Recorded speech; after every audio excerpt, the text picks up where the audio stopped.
আজকের দুপুরটা ছিল বিশেষ। সবাই বলল চিকেন বিরিয়ানি খাবো, তাই রান্নাঘরে ঢুকেই শুরু করলাম প্রস্তুতি। প্রথমে চুলায় একটি বড় প্যান বসালাম, তাতে তেল গরম হতে দিলাম। তেল গরম হয়ে গেলে পেঁয়াজ কুচি দিয়ে ভাজা শুরু করলাম। ধীরে ধীরে পেঁয়াজগুলো বাদামি রং ধারণ করলো। এই মচমচে বেরেস্তা তুলে আলাদা করে রেখে দিলাম। এরপর একই তেলে আলুগুলো ভেজে নিলাম। ভাজা আলুর গন্ধেই মনে হচ্ছিল আজকের রান্নাটা দারুণ হবে। এরপর প্যানে মুরগির মাংস যোগ করলাম। মাংসটাকে ভালোভাবে ভেজে তাতে বেরেস্তার অর্ধেক অংশ মিশিয়ে দিলাম। এরপর যোগ করলাম আদা বাটা, রসুন বাটা আর লবণ। মাংসটাকে ধীরে ধীরে কষাতে থাকলাম যতক্ষণ না কাঁচা গন্ধটা চলে যায়। মাংস কষানো হলে তাতে একটু পানি দিলাম যেন মাংসটা ভালোভাবে সিদ্ধ হয়। মাংসে টক দই আর বিরিয়ানির মশলা যোগ করলাম।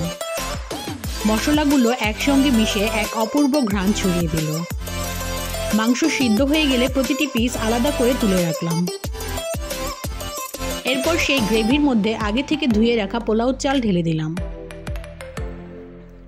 চালটা ভালো করে নেড়েচেড়ে ভেজে নিলাম।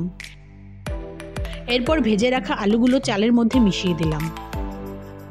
সব কিছু মিশে গেলে এতে পরিমাণ মতো গরম পানি দিলাম। পানি যখন ফুটতে শুরু করলো তখন মাংসের টুকরোগুলো একে একে চালের উপর দিয়ে দিলাম। চাল আর মাংস মাখা মাখা হয়ে উঠছিল, তখন তাতে 15 থেকে 20টা কাঁচামরিচ দিলাম। এরপর ঢাকনা দিয়ে ভালোভাবে ঢেকে দিলাম। কিছুক্ষণ পর ঢাকনা খুলে দেখলাম বিরিয়ানি প্রায় প্রস্তুত। তাতে কিশমিশ যোগ করলাম। হঠাৎ মনে পড়লো মটরশুঁটি দেওয়া তো বাকি রয়ে গেছে। সঙ্গে সঙ্গে মটরশুঁটি যোগ করে আবার নেড়ে দিলাম। ঢাকনা দিয়ে কিছুক্ষণ রান্না হতে দিলাম।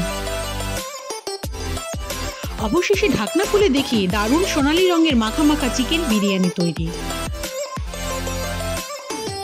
পুরো রান্নাঘরটা সুগন্ধে ভরে উঠছিল।